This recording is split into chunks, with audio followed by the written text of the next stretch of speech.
Okay, it looks as if we are live tonight. This is Les from Digital Creations, bringing you Truth Proofs live stream for this Friday. Now, I've got to welcome everybody on the chat tonight. So I'll go through a few names, do a few name checks shortly, and we've got a few in, which is great. I've got to thank everybody for all the super chat contributions that we've had of late, and we've had some great emails as well as regarding the shows. Now tonight I'll let Paul introduce our guest a little bit later on. Probably we'll just go through the chat and see who's on the stream tonight. Well, we've got to welcome Alison, Deborah, and believe it or not, Paul Sinclair's in the chat, which is always good, seeing as though he's a star of the show, or one of the stars. Alison Buttle, Leslie Kirby. We can't forget Leslie, because she will be forwarding the questions for me to read out for either Paul or Ronald tonight. We've got Deborah Singleton. Deborah, welcome to tonight's stream. Lisa, as always, great to see you in there. Lee Roscoe, thanks Lee for coming on. And Warren Hardcastle, evening all. So if I didn't say it at the beginning, I will say it now. Welcome everybody in the UK, and welcome if you are tuning in from anywhere around the world, because I know we do get a few viewers from around the world. So without too much waffling, as Paul would say, I will now hand over to Paul to introduce his guest. All right, Paul. Thank you very much, Les, and welcome everybody to tonight's live stream. I hope you're going to enjoy what Philip Kinsella, apologies, Ronnie Kinsella, they look identical, has got to tell us. Do you know, I've been telling myself that all day, do not get these guys mixed up. But tonight we're speaking to Ronnie Kinsella, author, researcher, and as anyone wanted to do a double take, we've already interviewed Philip a few months ago, and I think his interview and what he had to tell us went down, well, it were great. And I think we're going to get the same tonight with Philip Kinsella. As I say, he's written a few books, one co-written with his brother. And Philip, welcome. Oh my God. That's fine. Do you know, Paul, and this will make you laugh. My grandfather used to always call me Philip. I've adopted the name, so it's okay. It's all right. We're twins. We're identical. Yeah. So that's quite all right. That's no problem. Thank you very much for having me on your wonderful show. You're welcome. You're welcome. So, can you tell us a little bit about how you got into the subject then, Ronnie? Yes, I mean, when I was younger, I never was interested in UFOs or aliens. Had no interest in them. And I know it sounds good, you know, that people say you're not interested in them, then you become interested in them. But it's actually true. I was never interested in them. How it began was it was one summer in 1982. Philip and I used to stay with our wonderful grandparents in Tatchbrook Road in Middlesex. My grandfather worked at Heathrow Airport. He worked for KLM. He said they're a wonderful company. And it was a time when my grandfather was away, always the way, isn't it? And our grandmother was with us, and she was outside. It was summer. This was 1982, as I said. And this silver orb just drifted or sped over the garden towards Grandma and then hung over her head. Now, to begin with, we thought, as any child would think, it's a balloon. But as this thing approached and got closer, it was anything but a balloon. It was about the size of a football. It was metallic. It looked grimy, but that would be due to the reflection it looks soiled, so it would be the reflection. But it just hung over our grandmother's head. And we were absolutely gobsmacked. I had a damn good look at it. There was no cord, there was no seams. It was just perfectly spherical. And after it hovered over her head because it was quite breezy, so it just remained completely static over her head. And it was watching us. I knew it was some kind of electronic eye because it just hung there until before it departed, it just went off. I mean, it was like something from Doctor Who. You know, it was so haunting. What kind of altitude was it above? It was level with the second window of the house. So they had a three-story house. They're quite large house. So it was level with just the two-story window, the ledge of it, the lip of it. Yeah. So that's how low it was. It was really low. And you never, apart from seeing it, you didn't have any other kind of sensory change any taste? Nothing?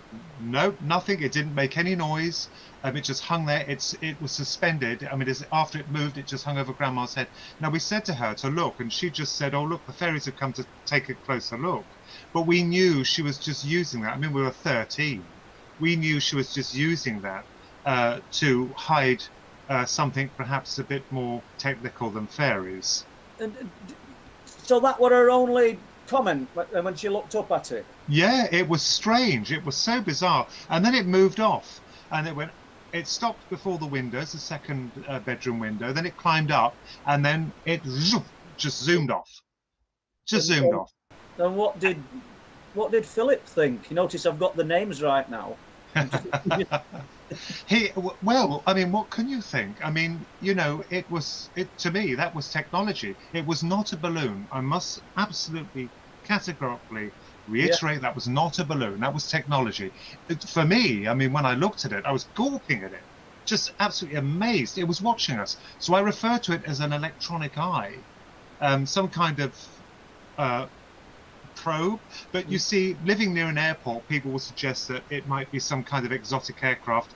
Military? No, it wouldn't be military, because they wouldn't use such technologically advanced gadgets to spy on a grandma with her 2 grandchildren. They just wouldn't do it. So that was completely out of the question.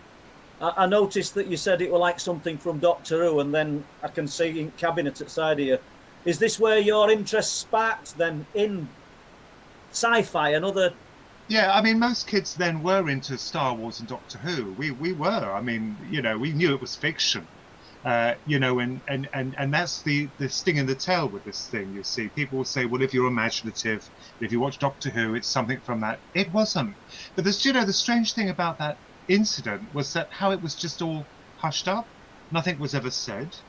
Nothing was spoken about. It was like it just. When you say hushed up, you mean were your grandparents or? Yeah. They didn't. They wouldn't speak any further about it. As to them, it didn't happen. So you didn't speak about it afterwards over the years? Yeah, that's right. But it did. It came back because I had another encounter in 1982, which was even far worse than that. Okay. Do you want to talk about that now, or? Briefly, I will just state that I had seen them. They'd taken me from my bedroom. It sounds ridiculous, but I'm comfortable with it now. I'm very comfortable with it because a lot of people are coming out with this, and it's not to make money, and it's not for fame or fortune. I'm sick of that.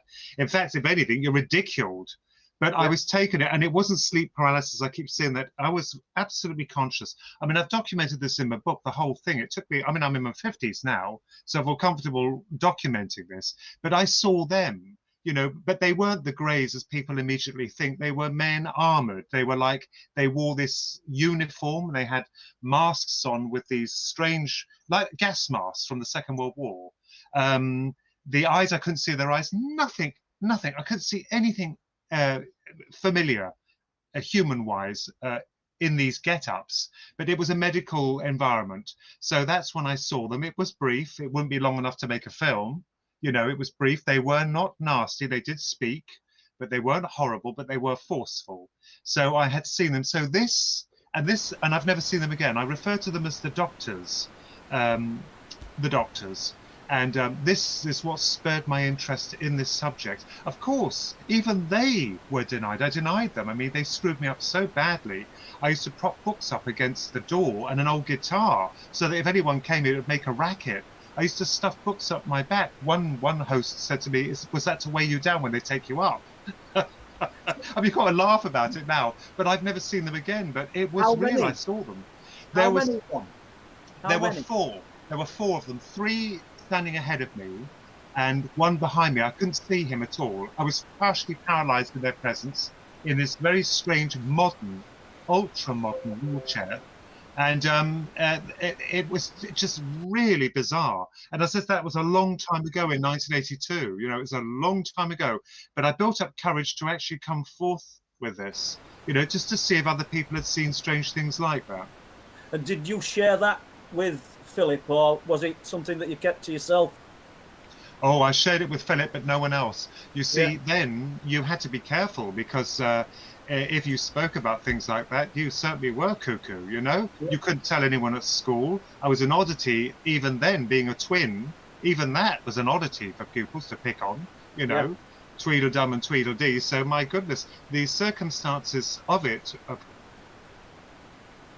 basically, I just wanted to forget them. Let's just stay with them for a moment. What were they like physically? You know.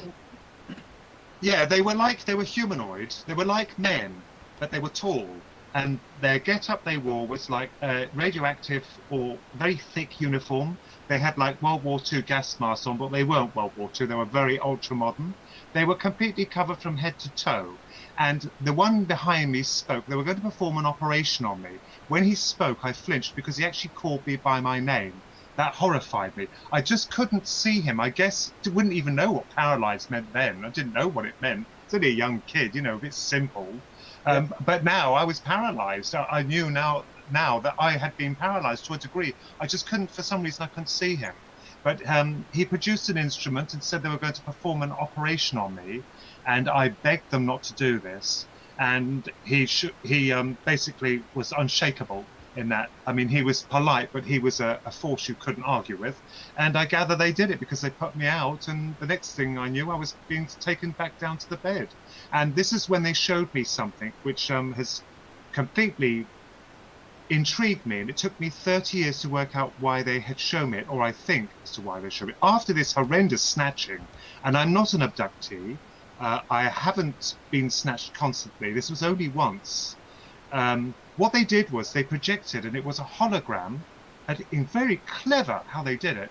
And I knew even then a hologram. We had 3D glasses, and they were crude. I mean, you saw Jaws 3 in them. They were rubbish, but they were, you know, that's the height of our technology. 3D glasses. This thing was a hologram in all its splendor. They could hold photons to such a degree that it would form a picture, and I knew it was a trick. It was of the huge head of a Cheshire Cat, and it didn't speak, this Cheshire Cat. This is on the ceiling of my room when they'd return me to bed, on my bed with the mattresses off, you know, where they'd snatched me up, and he was looking down at me, and it was the head of him, and he was absolutely terrifying. He was moving to a degree, but I gather that was a wavering of light, you know, the illusion of movement. But you know, I found out later on, I worked out or tried to piece the cat with the doctors. And I think the reason why they showed me him, it's very clever, if this is the case, is that if I went to see a psychologist at the time and said I'd been snatched by aliens, or we call them aliens, what they were, I can't tell you what they were, and told them about the Cheshire Cat as a goodbye kiss, he'd say, on a minute, you've gone down the rabbit hole, you're just getting confused. This is Alice in Wonderland. You're just getting confused. You've seen the cat. You're memorizing him. And the doctors might be your fear of hospital. Believe me, I've been through it all. It was nothing of the sort. Do you see how nasty this is, what they did?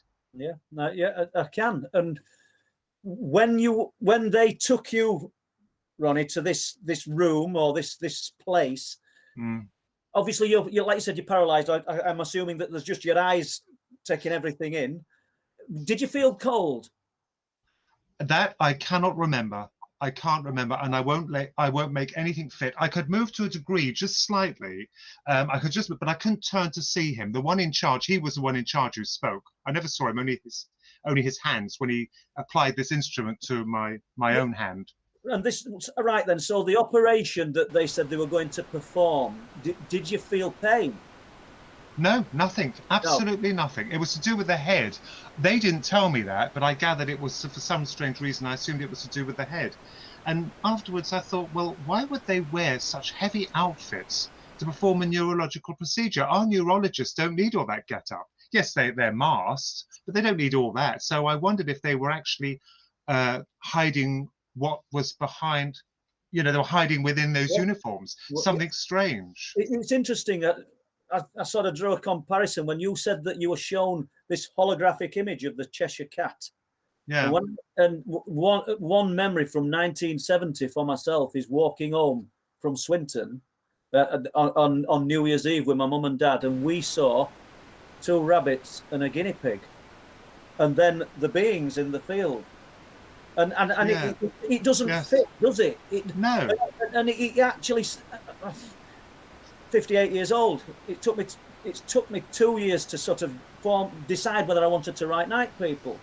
And wrestling with these stories, because you realise how ridiculous it sounds. Yes. And your story, what you've just relayed, sounds equally ridiculous. And that's not me being disrespectful. I think you know that, because mine's the same. Yeah. But there's a correlation there, and I wonder if other people have got similar. Yes. You know, tales to tell, should we say? They said something interesting when I call them the doctors. They weren't doctors at all. I knew that afterwards, you know.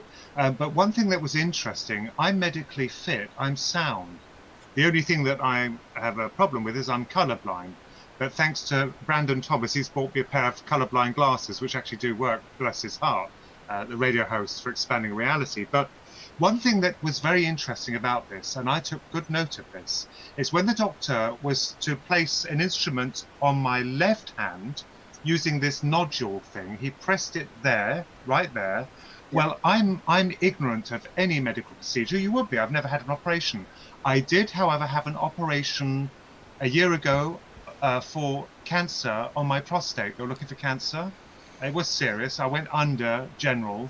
So, and when and this is amazing, when I was lying on the operating theatre and they're putting the anaesthetic in me, they put it in the same hand, in the same place, the needles, where the doctor had pressed the nodule. Now, I remembered thinking, even before the operation, it sounds incredible, but I did. I just lied there because I don't care. I thought, well, you're going to be taken care of anyway. But when they put our natural doctors put the needles in there, I thought, well, by God, that's where he placed the nodule to knock me out prior to this alleged, if they did it, operation. You know, so I've had a lot of time to think about these strange men in their strange uniforms and their equally strange cat. And that, as I said, was in 1982. So it's a long time ago. But you know, even your parents, you couldn't tell. You couldn't tell your teachers. You were ostracized. You could not speak. You know, so, and that was later on. It wasn't a problem then for me. I was happy to forget them. But later on, when you've been down the rabbit hole, you're not going to leave it alone. It's like Sherlock Holmes. Yeah. It's not logical. You know, you need to find some kind of logic to it. But no matter what I've done and how many times I think about it, nothing seems to make sense. So I gather many people are encountering these same things, whatever they are, you know, and having these peculiar, elusive procedures performed on them.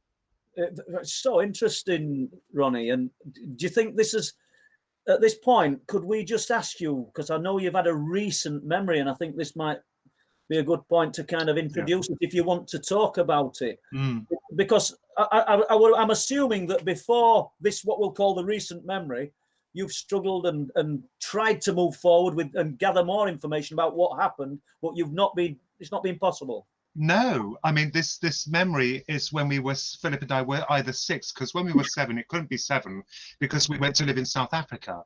We were supposed to emigrate there for good, but we came back due to personal issues. But we'd gone there basically to move, and we lived out there for 1.5 years. So it was prior to Africa. And Philip and I, we were together. They call it the screen memory. I wouldn't know what that was, other than something's blocking your progression in actually gaining that memory. But what it is very peculiar. And I never color anything. I never make anything fit. I'm not, as you know, Paul and Les, I'm not a sensationalist. But this is real. There is a screen memory from when Philip and I were 6, being twins. And I've said in this book, I've never seen the Greys, but I saw them in this. I can see them, but they're behind paper. It's like paper. It's weird for a kid of 6. It's like this paper is blocking me, whether that's part of a screen memory, whether it's the restraints they put in place, whatever they are, if they are what they are. I mean, I don't believe they're alien at all. I think they're interdimensionals. Or I don't even believe that's what they look like. I think they're changing their guise to suit what's in vogue or what they feel best fits the person seeing them, you know. But I could see partial elements of them. But it goes, it's like standing on the edge of a cliff and you're just about to drop and then it's gone. That you can't gain that memory. So it's as if it's locked. But strangely, when I'm 13, I can remember the doctors. It's very peculiar. Now, as I got older, As I said, I've never seen the Doctors again. We've seen UFOs, but even they are now weaning off. So it strikes me as children are more targeted by these things than adults. As much, I don't know why, and I'm curious about that. Why is it children targeted more than when they're adults or when they get older? It's interesting and something to consider, isn't it? You know, yeah, it is, and I can't pretend to know because I don't. But I wonder if some of them like the fear, and Yes. the sort of unadulterated fear that they can induce in a child, because I know that's all I felt. It was proper fear, you know. And you get people saying, "Oh, everything about this phenomena is good, and there's all these positives." Well, I've not experienced the positives. I'm sorry to say, and I just wonder if, well, feeding off fear is maybe a bit of a cliche, but just some kind of fear. I don't know. I don't. The thing that's a good point you raised, Paul, because when I started to research this I know it sounds ironic, in a no-nonsense approach, what really baffled me and annoyed me is the fact that in the 50s and 60s they were preaching about these people being abducted by these wonderful aliens, and they were concerned for world affairs, world peace, you know, atomic nuclear warfare. They were very concerned whether it would cause some kind of cosmic catastrophe or the obliteration of humanity. But one thing didn't add up about it. You know, if they were so concerned about atomic and nuclear warfare, this elusive federation, which I don't believe in any federation at all. This elusive federation, and they could equally say that my encounter's elusive. Well, yeah, well, we're at loggerheads then, but I'm just going to say it straight. Is that the aliens are so advanced they could just knock them out at night, and well, we build more that we're scratching our heads building more. They wipe them out again. We think, okay, we can't do it. They've saved the day. They've done it. They've done it. But it's not happened. It's not happened. No. Happened. I mean, and I could be way off mark when people talk about the military abductions. Yeah, I've not got a lot of knowledge of it, but I'm thinking to myself, some of them are alien, otherworldly abductions, and some of them are military abductions. Well, if the military abductions are taking place, and they're so sophisticated, why aren't these military abductors doing things for the greater good when we know that there's people captured in other countries, and we know that you know, why is that not happening? We talk about, I don't know, years and years ago, seeing craft that we perceive are UFOs, and people will come forward and say, well, it's secret military technology. This is 1990s, and we've still not seen it. Why isn't it settling conflicts? Why aren't we seeing these huge black triangles and things? It's a strange one, isn't it? It's a smoke screen. It's a complete smoke screen, because the military have no control over these craft. They have absolutely no control over them. They invent these stories, I believe, that, you know, they can develop these triangular ships. I don't believe they can. I'm sorry, I don't. They can develop them, and people are saying, so they can mishmash the whole thing and say, well, it might be military. They are keeping a lid on this completely tight, a tight lid.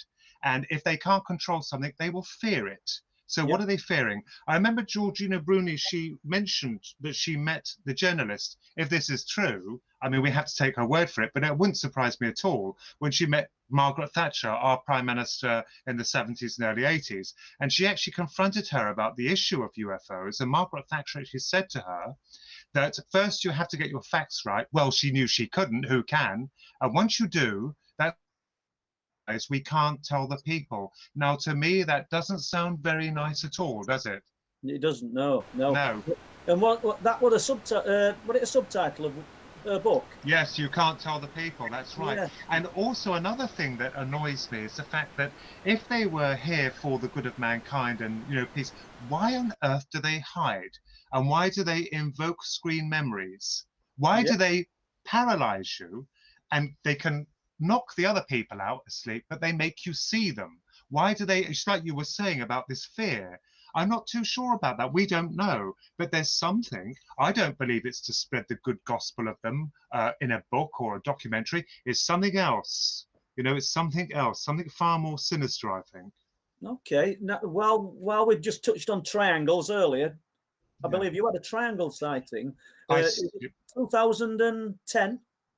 Yeah, that's right. August of 2010. It took me a while to work out when it was because, you see, because then I still wasn't into the UFO paradox. I had no interest in it. I wasn't doing anything about it.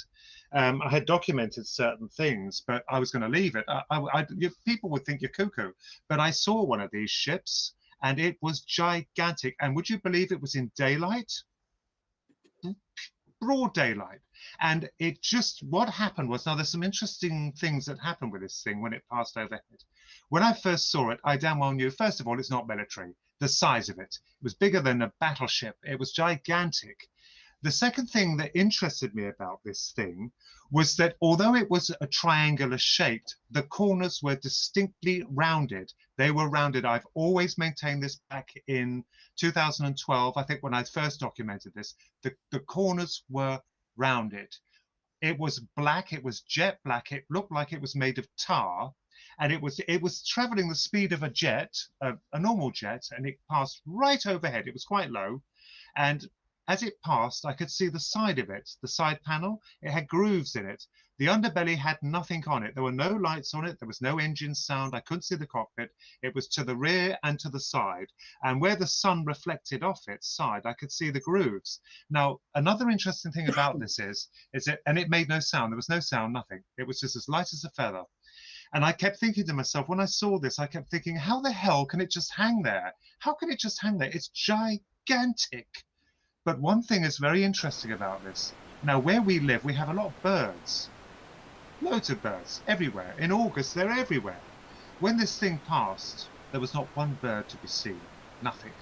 Now, other people should have seen this. Guess what? It wasn't reported. No, Nothing. That's what I was going to ask you, Ronnie, if anybody reported it, or were there any reports in the paper? Nothing. Nothing. No, and it's my word against them.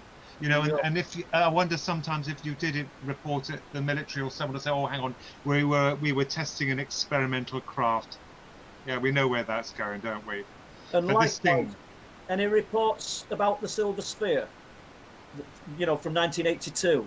No, I never read the papers then. Being 13, I was ignorant of most things, but no, nothing. Do you think it might be worth maybe visiting an archive when things are open? You know, like local library, because it would probably take you a few hours to go through a section of papers for 1982. It might be, might throw a bit of light on something, you know? Yeah. I mean, ironically, when I wrote the book, The Digital Demon, we were through COVID. I mean, we've all been through it.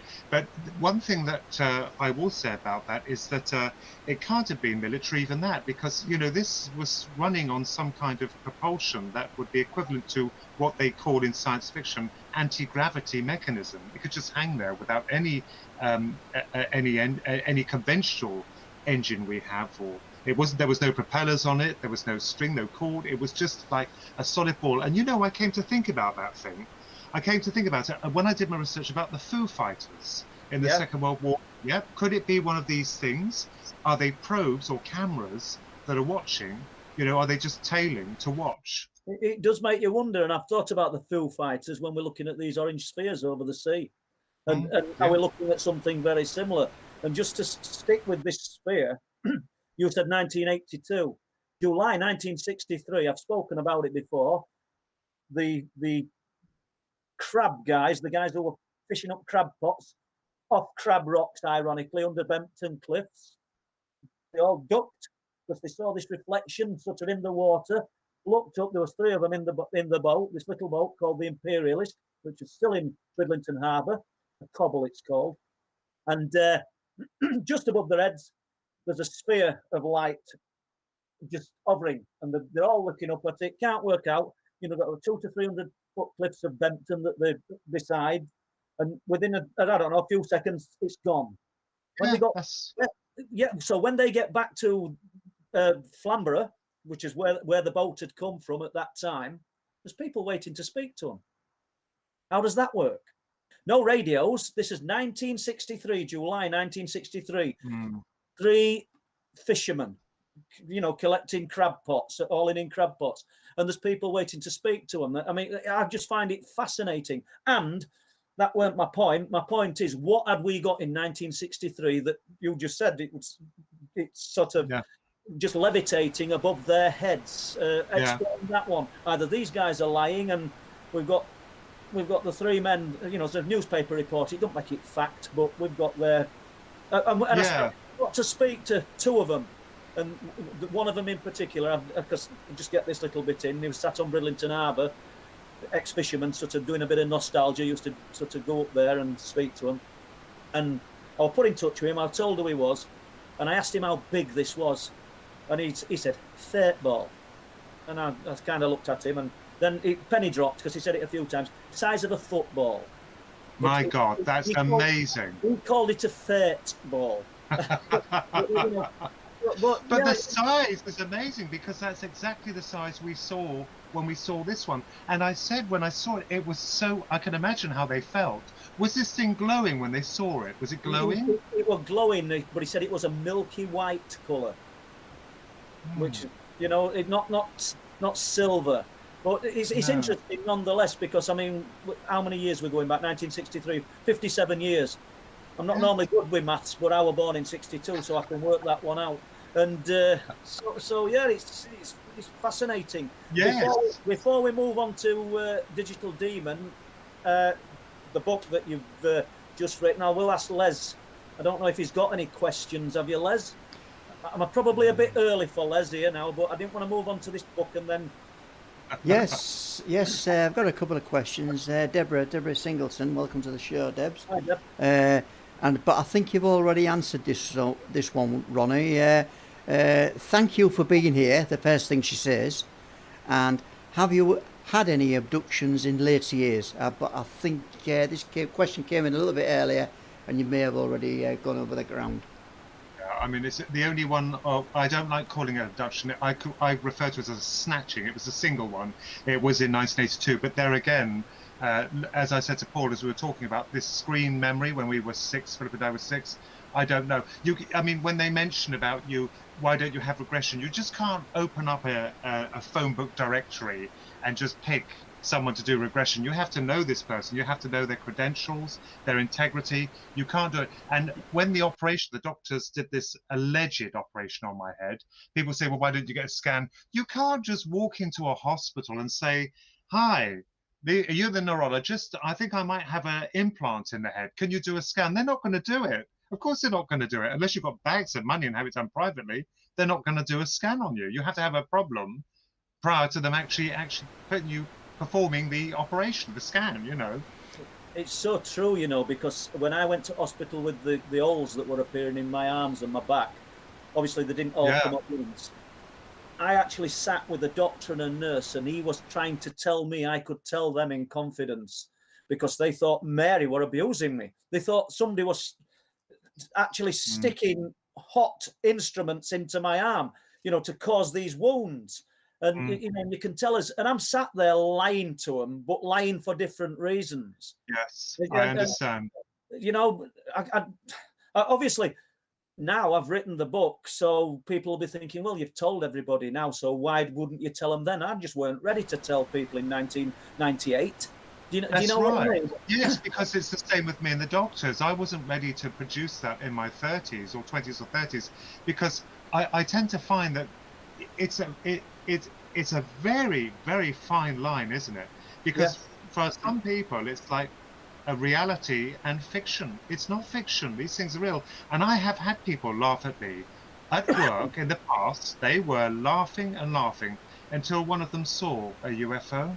He wasn't laughing then. I wasn't patient enough to listen to him. I had no care for what he had to say. I thought, well, you're down the rabbit hole like the rest of us, aren't you? You know? Yeah.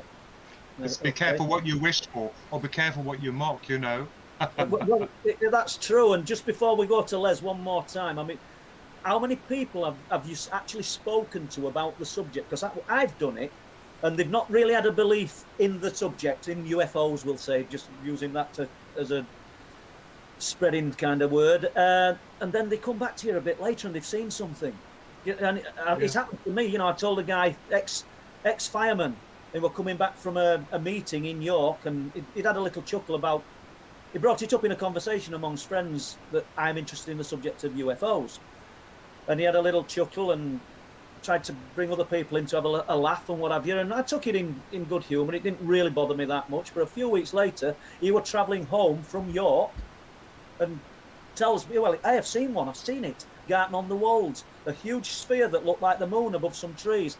And before people say, well, it will have been moon, it were early morning, and he'd been watching it as he's coming, because he's trying to get to his other job. He was a part-time fireman, and he'd had to go to a meeting.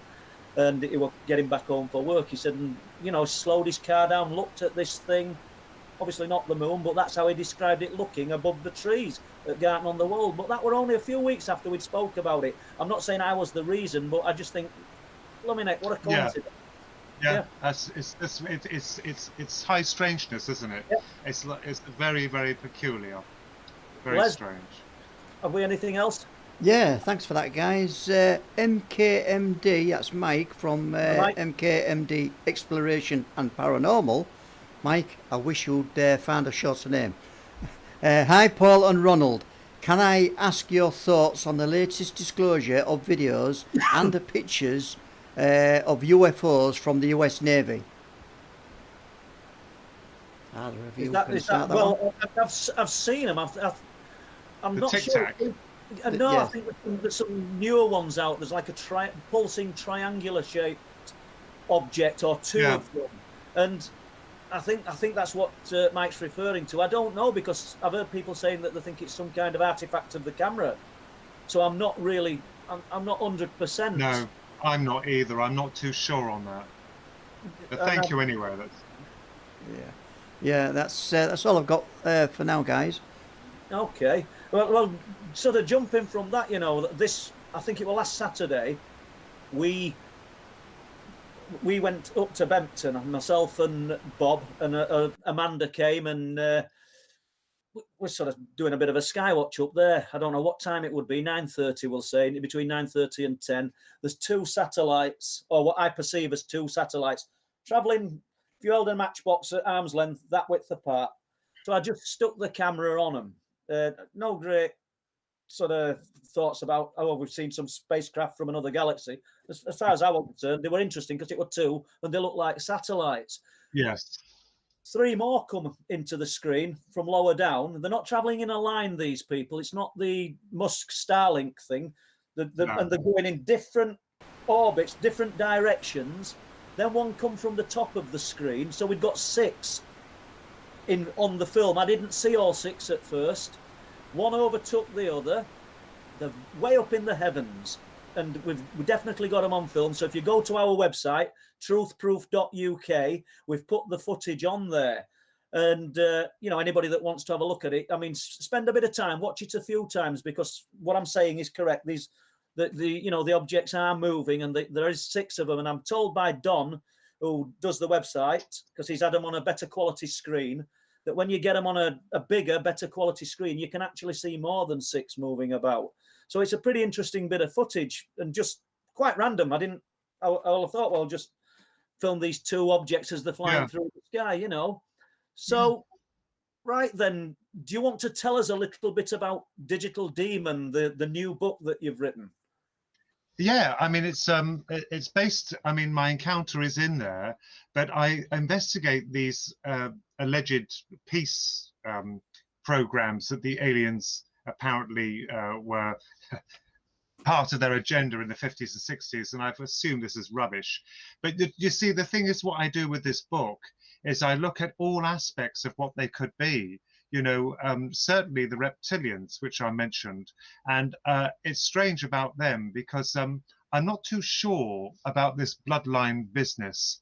I mean, I find it hard to believe that, you know, if they were incorporating their DNA into humans, that humans could transfigure into them. I find that, even going down the rabbit hole, a little bit hard to believe. I do believe they're real, but it's an independent force.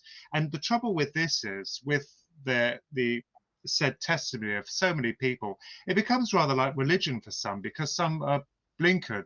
They will only say, no, this is what they are, or, you know, this is where they're from, this is what they want to do. No one can answer that. You know, you will have clever people who do research, and the research is damn good, but none of them, absolutely none of them, can come up with a proper agenda, where they are, from, what they are. You see, I also talk about the Roswell ship, the crashing of the Roswell ship, and I reckon that was a Trojan horse. As many others were downed, they had to look different. The bodies had to look slightly different to stop raising suspicion or to prevent suspicion with the military, because the military confirmed straight away when they had discovered it. Oh, look, guys, we've discovered a flying disc. They quickly changed the testimony, didn't they? That was their undoing. They changed that with a happy picture of one of the soldiers merrily holding up this pathetic tin foil, you know, saying, this is what we've discovered. It's all a mistake. When I believe myself personally, something did crash there, that was probably bodies inside, perhaps engineered, manufactured bodies. If a race of creatures was so advanced, they wouldn't need to leave their realm, as I always said. It's just as we send probes to Mars or robots to Mars to act as our eyes and ears, they would certainly send glorified humanoids to act as their eyes and ears. But it just struck me as being very suspicious that these ships were being downed, as we've read about from the 40s and 50s, that were discovered, albeit slightly different. Of course, they would have to look different if to not raise suspicion. And the possibility of this is a sort of a technological gain. It's also strange how they were crashed in a time when we were technologically progressing so well, because wars cause progression. I know it sounds terrible, but for weaponry technology, for speed with jets, you know, stripping them and building the actual faster aircraft, you know, and all that. So they were downed at a time, the majority of them, when we had become sort of advanced, if you see what I mean. So my suspicions, that's in the book as well. Were these things Trojan horses? And if they were, what have the military salvaged from them or stripped of them? You know, it would be technological clout, certainly. So I look at that, and again with that, you say, no, he's got it wrong. You see the blinkers, these people. Whereas I'm open to all speculation. Are they from space? Are they interdimensional? Are they demons? You know, we go into all this in the book, you know. And one person actually made me laugh when I did one of these podcasts, and he said to me, you know, too much speculation. Well, yes. Without speculation, you're not going to get any ideas, because nobody knows what they are. We're still trying to work out exactly what we're dealing with. You're right in many ways there. I mean, fastest way to get me to switch off is when somebody actually tells me they know where this is coming from. I know what beings interacted with this person or that person, and I can tell you what galaxy they came from. And I've heard enough. I'm not rude to them. I've heard enough. Because they can't possibly know. You know, if they knew, then we'd all know, because they would be the whistleblowers. They would be the people at the forefront of this disclosure. And if it ever happens, they would have already proclaimed to the world, but nobody's taking them seriously. They've just got their own little cliche. And like you just said, it's almost like a religion. So what else do you cover in Digital Demon, Ronnie? The future as well. It struck me as we're becoming technologically advanced. People are harping on about AI. We don't have true AI at the moment. Yes, computers are clever. We've grown up with them. When I was a kid, they didn't exist. All the three of us didn't exist. We never had computers. We had radios. We didn't have videos. Even when I was a child, you didn't even have a video. But I've seen the progression of computers. I used to program them. I used to write my own games. When they were introduced when I was a teenager, I loved them. I sucked them up really big. And this AI they're talking about, we don't have true AI, but we will do in the future. Now, is this a product or an advancement from what they discovered in Roswell? Were they actually little gems deliberately made to look like they crashed? You know, not through lightning. Lightning won't bring down a super advanced spacecraft. Of course it wouldn't. It's made to look like that, like some dramatic play. Could it be that they salvaged this equipment that we would eventually develop an electronic prison, you know? And then the masters of these things, whoever they are, whatever they are, then arrive. I mean, it sounds ridiculous, but it seems if they were so advanced, they would be very patient. They'd be different from us. They'd think different from us. It's when Elon Musk mentioned about, you know, putting the chip inside the head. That's dangerous, but that's still not true AI. True AI will come And that's when we'll have real big problems when they reach the quantum realm, because when computers can think for themselves, which is what AI means, artificial intelligence, that's when we're going down a very dark path. So is this a product, you see where this is going, of the Trojan horse effect of the deliberately, as I assume, downed craft? You know, what's going on? Is there a master plan behind all this? I mean, I might be completely wrong, and I absolutely admit that. But of course, it's speculation. You know, you have to go down different paths to consider these things, which you yourself appreciate, Paul, with your research in Lempton and your wonderful books, the Truth Proof series, and your wonderful project you're working on now with Les. You know, this new project you're working on. You know, of all people, that you can't be focal. Have a focal point on one thing, because it changes. This thing moves. Yep. You see what I mean? It just changes. You touched on something earlier that were quite interesting. Well, yeah, very interesting. And you said, well, not interesting, didn't I then? The fact that the phenomena, whatever the phenomena is adapting and changing to the individual. And I believe that is the case. And probably that's why in the 1950s, the things that people were seeing were sort of current with what our technology and our belief system was at the time.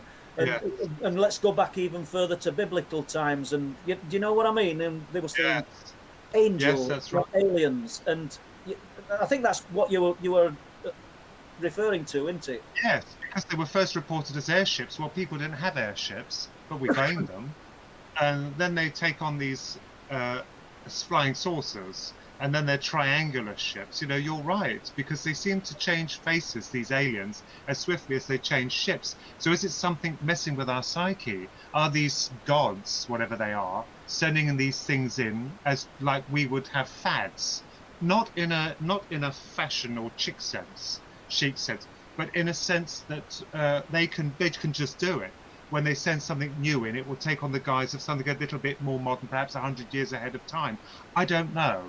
But it's strange how there's so many, you know, when they mention so many different aliens, all these catalogue of aliens, which I thought was ridiculous, and all these different kinds of ships. Could it be something of one of the same? Yeah.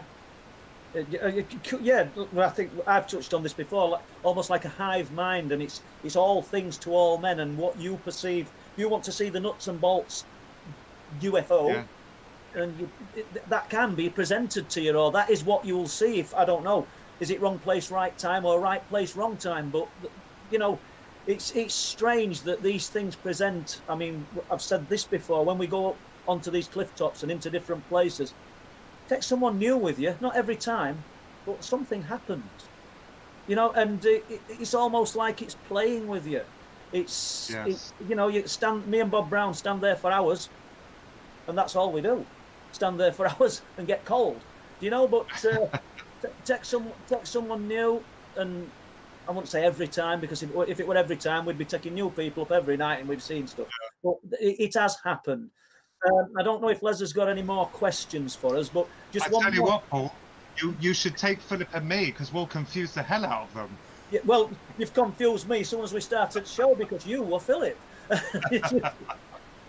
Just one. I think we already know answer to this, but do you think then the visitors, as Whitley Strieber would call them, do you think they're good or bad, or are they all bad? What's your views?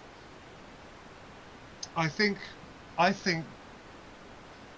that's a good point, actually. I'm only cataloguing in my book the bad ones, but there must be good ones. There must be. You have bad people and good people. So I don't know, but I would assume that to hope that there will be some good ones. Perhaps there are. You know, we're a prime example. You know, our race, we'd be rich coming from us saying that, you know, they're all nice like us, because we're damn well not. You know, but I believe there could be nice ones as well. I personally haven't met them. You know, I haven't, because my experience with them, whatever they were, was harrowing, as yours were too, Paul. But yes, it might be possible. I don't see why not. Yeah. Okay. And Les, have we any questions?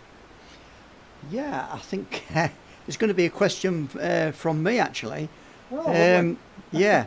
So, I mean, Ronald, you was talking about these things probably honing of how you as a human perceive these things, whether triangle, round, ball shapes or anything. It could be something like that. So is it a receptive thing on an individual basis,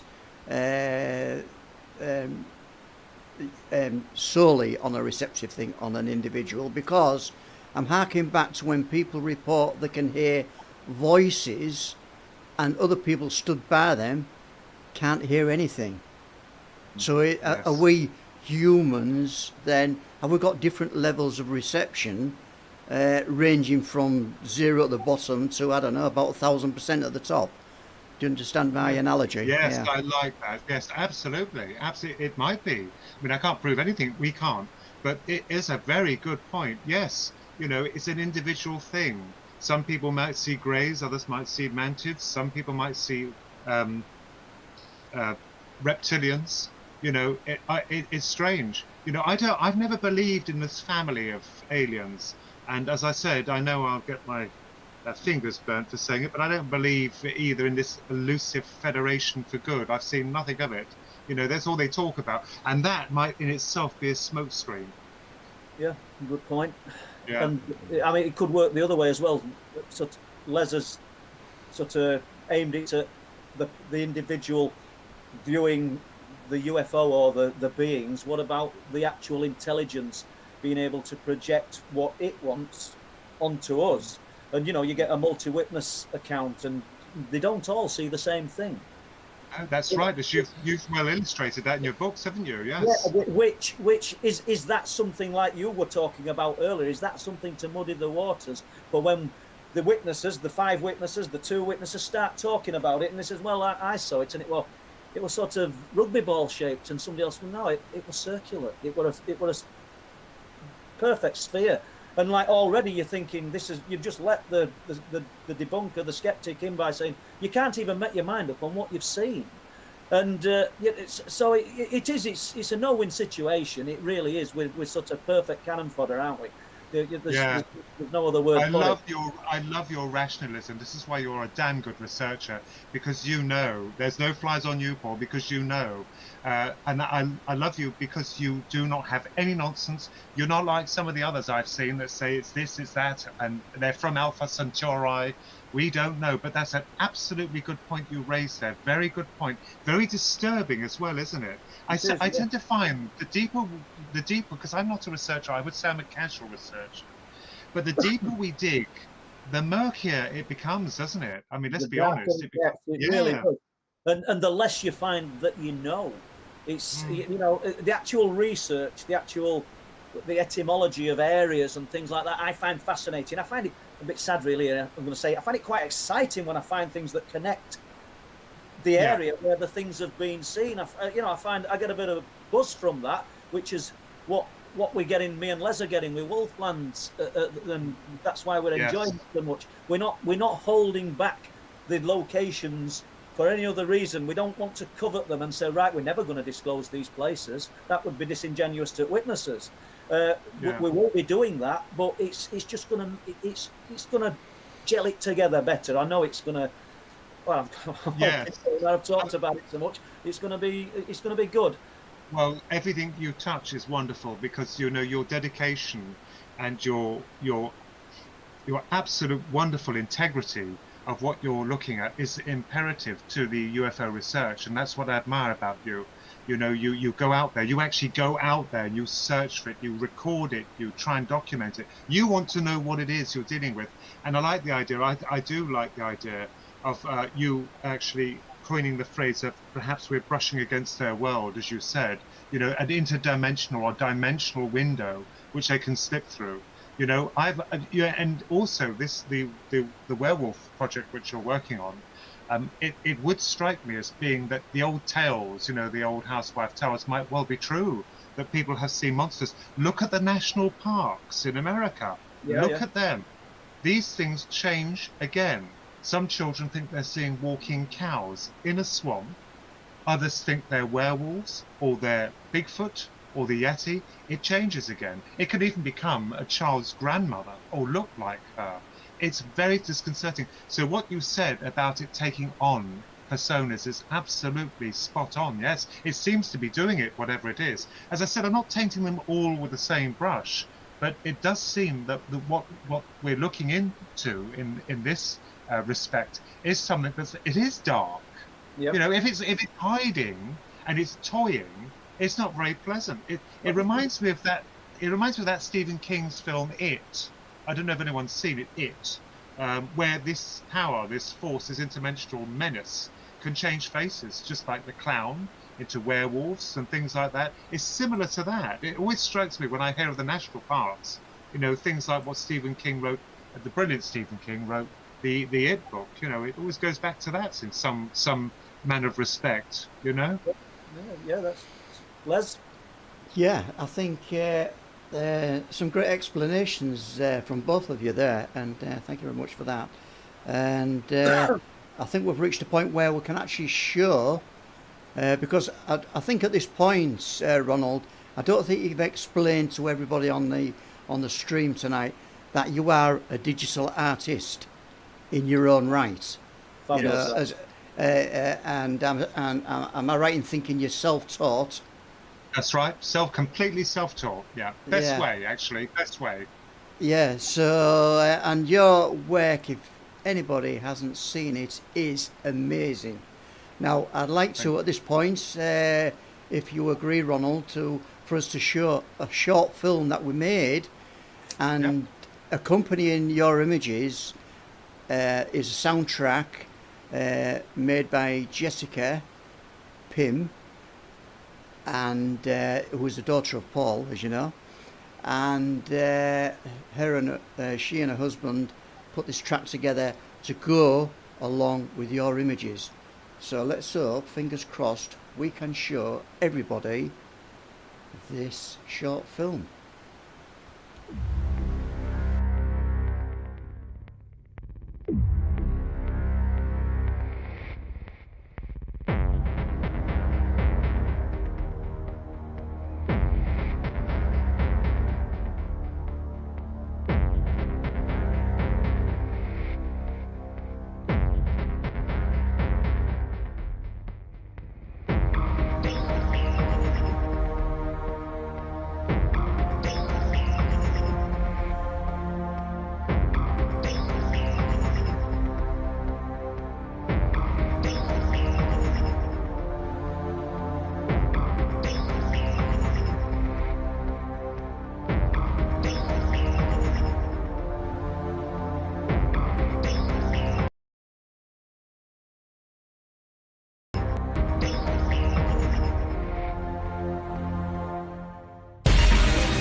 Well, there we go, guys. I don't know what people thought of that, and but there's some great artwork in there, Ronald, and I really, really, really, really do enjoy looking at that art. Yeah.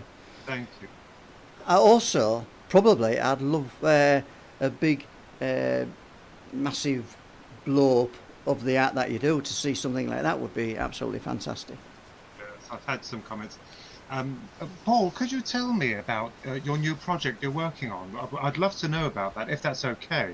Yeah, we can touch on that by all means. As people know, we've got the official title for it now of Wolflands, and basically we've been fortunate that people have come forward to me and relayed these accounts of fur-covered bipedal, we could call it werewolf, there's no getting away from it, type creatures in these forests in North Yorkshire, and unbelievably, because I can't see where, for the life of me, where something like this could hide itself along the cliff tops of Bempton, Speeton and Flamborough. And it's I have to scratch my head every time that one's said, because as I keep repeating, I sound like a broken record, these people don't know each other. They're not even from the area, half of them. You know, I mean, we've got a lovely lady and this guy that came January 31st, 2020, just for weekend. And they just went for a walk up to the Flamborough Head, went down into the ravine, and then they see this thing sat at the end of one of the outcrops of rock, the nab. And through that, they went back to their holiday cottage, what they were staying in, and sort of looked up my name and contacted me, and myself and Bob Brown met them the next day, managed to interview them, and she's been kind enough to just do us a little short interview for Wolflands. But it's a brilliant account. It slots in sort of neatly with the others, and there's recent ones as well. You know, we've got them from late 2020, and I don't know what your views on these things are. I mean, I'm at a loss, and I know that there's people, researchers in this country and overseas, that believe that we'll talk about the Bigfoot, that with the living, breathing, breeding creatures. And I suppose the forests of America, you know, Alaska, they've got this sort of area to support these things. But it still doesn't explain for me how, when a hunter, the gun laws in America tell you they're out hunting and they've got this thing in the sights and they've got a 30-yard 6 and they tell you they can drop a moose with this gun or a bear. You know, I know that in UK we're not familiar with hunting, but this is what they're saying. So they get it centre mass, they shoot it, and it has no effect on them. Yeah, same I know that. And they still believe it's a normal, living, breathing creature. There's something more to them than what they're saying. But I suppose that's because, I don't mean they're narrow-minded. I'm not going to disrespect people, but they're not looking for this alternative. They're not looking for this unknown other.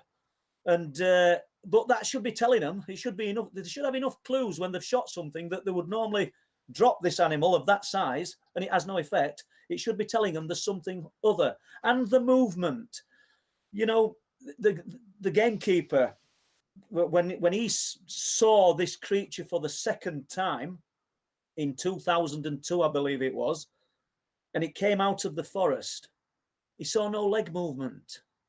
He said it just is a perfect analogy. He said if you'd have ran a torch down the wall, that's how it arrived. That's weird, isn't it? That's really weird. I remembered a case that's disturbing with these wolves, which you're doing your project, which sounds absolutely amazing. Of that, when they had seen a wolf in America, a huge wolf, and it was going for the livestock, but the gentleman got the gun and tried to shoot it. It had no effect. It did eventually run off, but it's exactly what you're saying, is that it didn't seem to have much of an effect on it. You know, it's amazing. That was at Skinwalker, weren't it? And it tried to pull a guy through a fence. And I think they shot it with a gun that should have really damaged it. And they actually went and got another gun. And it blew a lump of flesh off it, I believe, that smelt rancid. And the thing ran off. And, it's like what you said. It's amazing because you're right. What you're looking, there's another element we don't understand. Is this going to be a book as well? You're publishing a book on this? Originally, Ronnie, what I were going to do were write 2 books. So we were going to do the Cryptid book and another UFO book. And I'm fed up of getting up at daft o'clock in the morning and sitting and at the laptop and writing, because this will be 5th one in 5 years, and it's hard for me. And I'm not just saying that, and I don't want violins out, people, but my previous job, I've just knocked nails in wood for a living from age of 16, you know, as a joiner. So writing is a new thing for me, really. You know, I did attempt to write a book probably about 30 years ago when girls were little for them.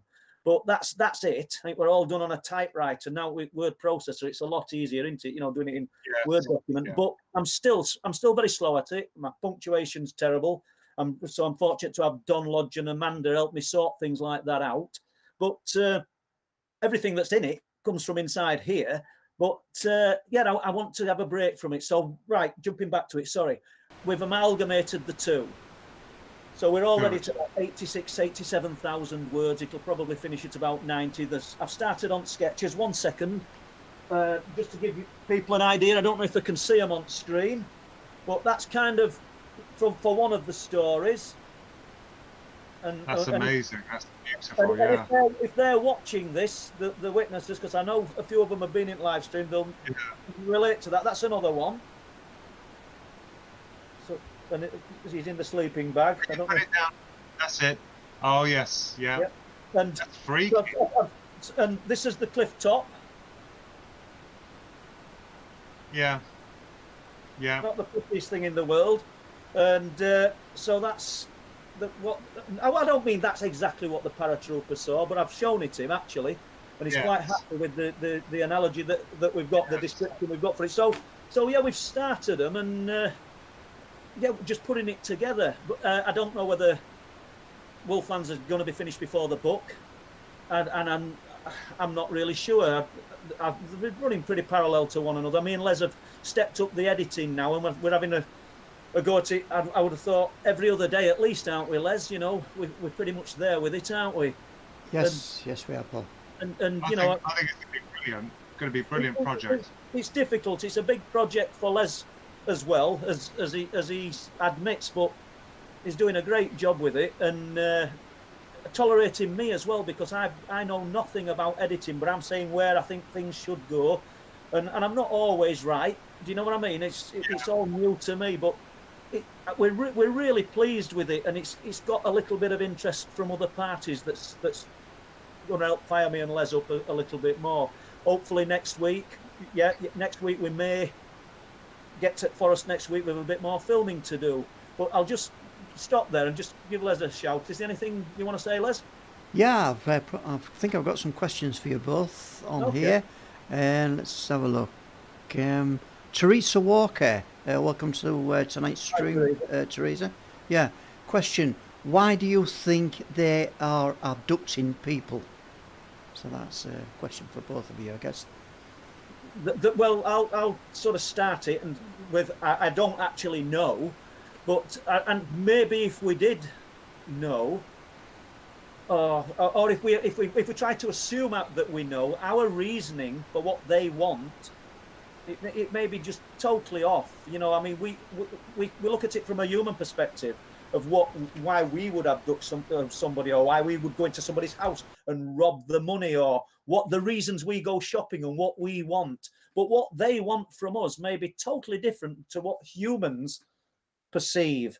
And you know, the emotions. I firmly believe that there's some emotional element is what they want from us, from my own experiences and the fear. Because I can't think what else they got from me.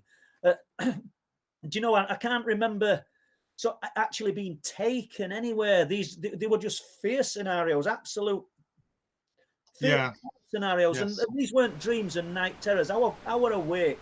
You're not 58-year-old. You don't retain these. I haven't got a great catalogue of stories and events that I can fall back on and say, oh, I was taken on board this ship and this happened and that happened and I spoke to this and spoke to. I've not really got any recollections of that. So, and I suppose I'm waffling here because I really don't know what they want, but I do think fear and emotion plays a great part, and I don't know how they extract emotion unless they get pleasure from it. And you know, I personally don't know. I wouldn't know, I'm afraid, other than if they fit people with this so-called chip, where it's like they're like bloodhounds, they'll be able to find them. But as for the reasons, I'm at a complete loss myself.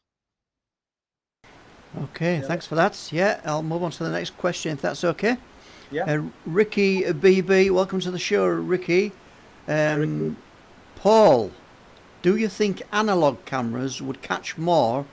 I have a feeling the digital software is slowly being developed to filter out anomalies. Make a good point, you know. I mean, when we went in the forest with the witnesses to film Wolflands, I took motion sensors in, trail cams in, and we'll just stay with the cryptid type stuff for now. And if we're to, I don't believe, but if we're to take the advice of what a lot of researchers say, that they can sense all this stuff, so we may be at a disadvantage. I mean, we probably shouldn't have been there trying to see something that sounded truly terrifying, but we would.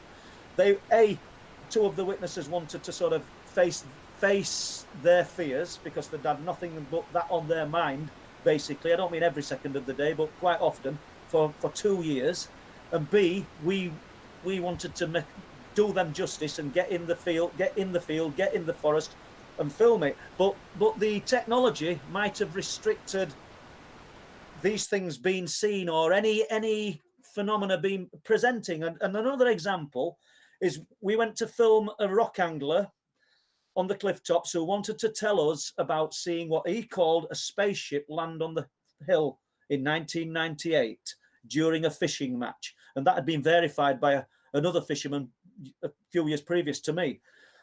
The point I'm getting at, I'd got the camcorder, we'd filmed him, we'd set some lights up. I think Bob was with me. And I said to him, have you seen the orange spheres? And I apologise, people, because I know some of you will have heard this before. And he said, no. I said, I've fished these cliff tops 50 years. I said, and I'd not seen them. And Mick they call this guy. And we explained what they were like a big tangerine in the sky. They were a big, vivid orange ball of light.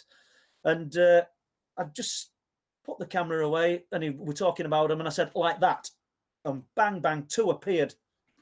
Just in the sky, didn't come from anywhere. He's looking up, can't believe it. I get the camera out, the technology, should we say, 4K camcorder, put it on, they've gone.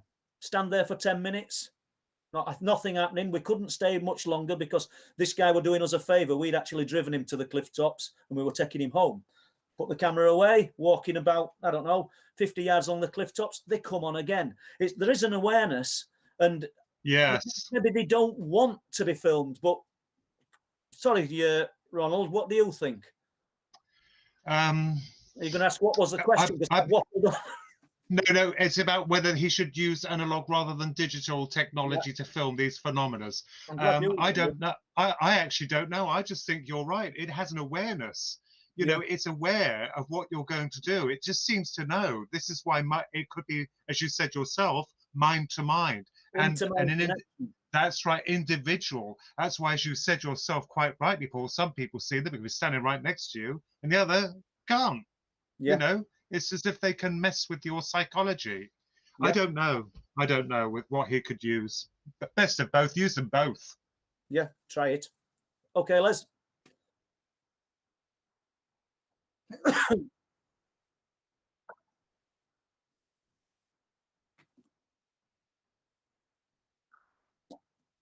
Never, no. I've never seen them. I've never seen them. I haven't even seen any ghosts or poltergeists. Never had any of that. Certainly not Men in Black. I did look into them, wondering if they could, one, be androids or whether they're these things that can manifest, as we rightly said, into these things to intimidate people.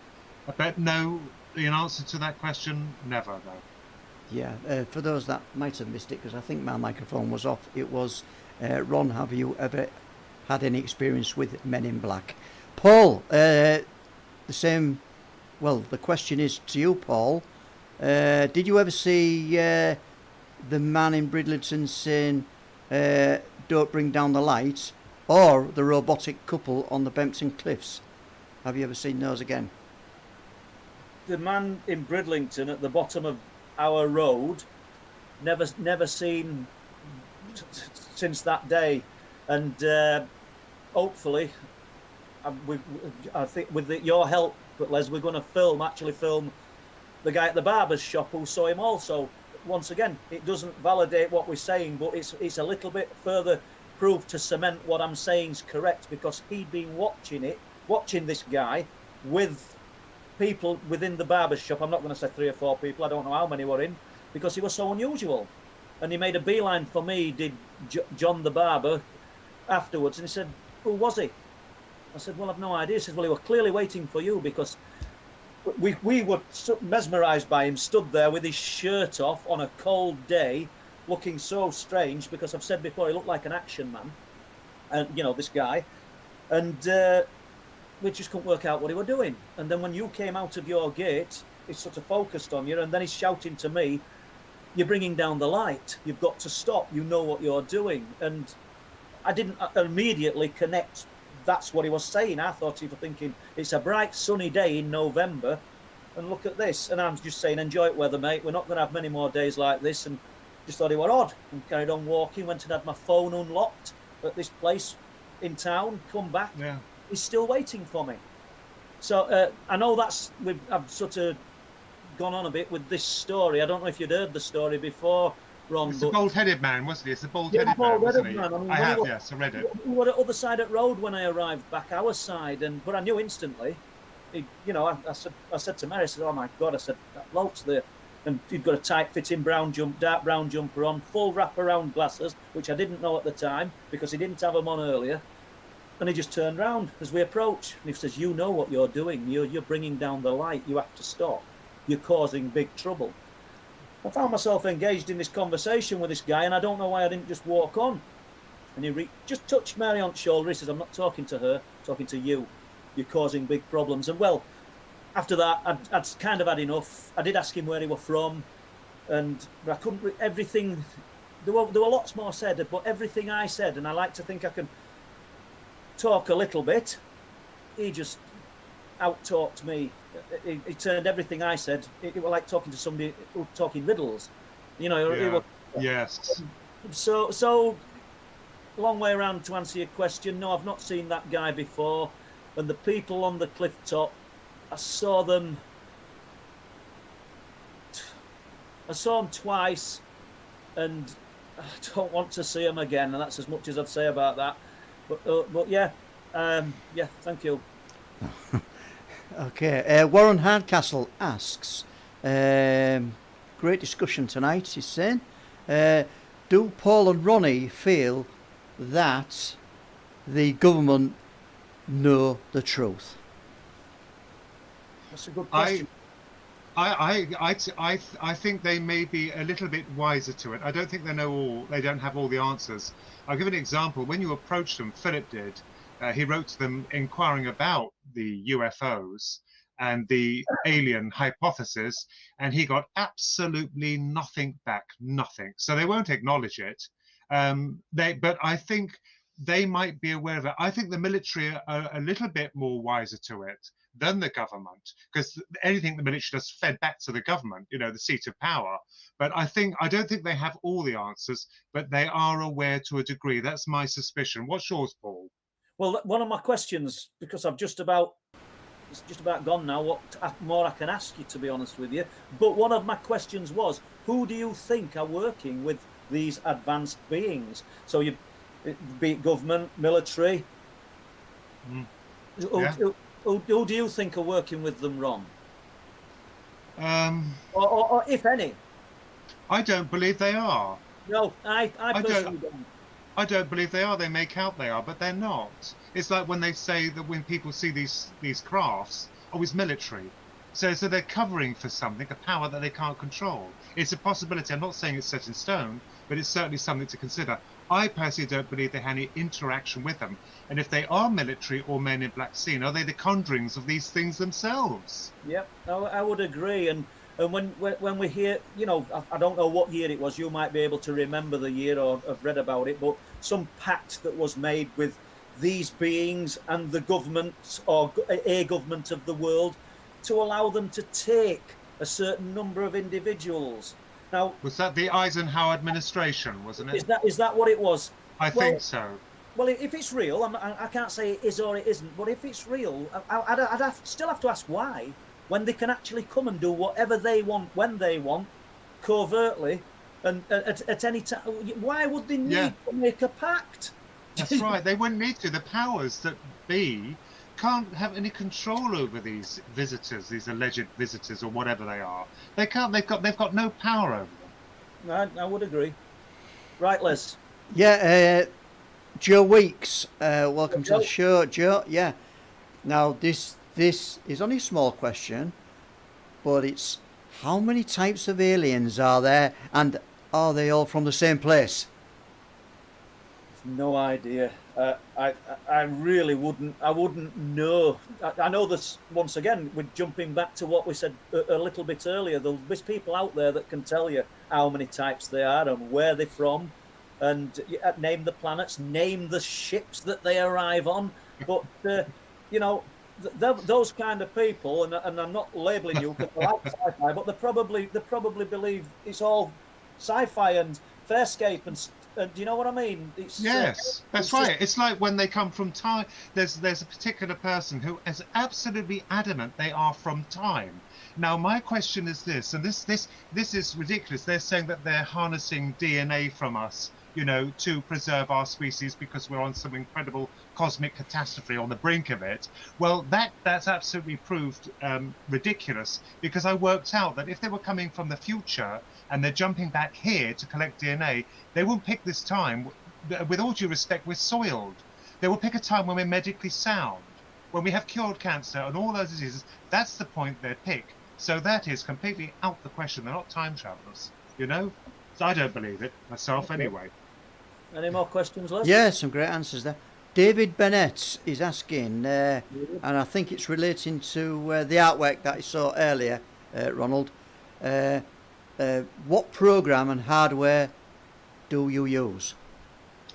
I use ZBrush or ZBrush. It's an amazing sculpting application, and I use just a normal PC for it. I actually have a 22-inch Cintiq Wacom as my drawing tablet, and I was self-taught. I had to start. It's taken me 7 years to reach that level. There is also no cheating involved. I've been accused of cheating, which is disgraceful. I've never cheated at anything in my life. It's like plasticine. You can stretch it, you can bend it, you can do anything with it. Imagination is your only limit.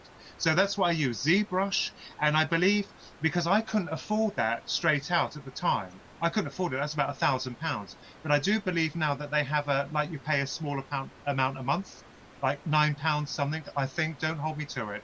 But where you can actually pay to have this, and I will recommend it to anyone, because if you're determined, you're gonna excel, because anyone can use it. It's just based on your determination and your imagination.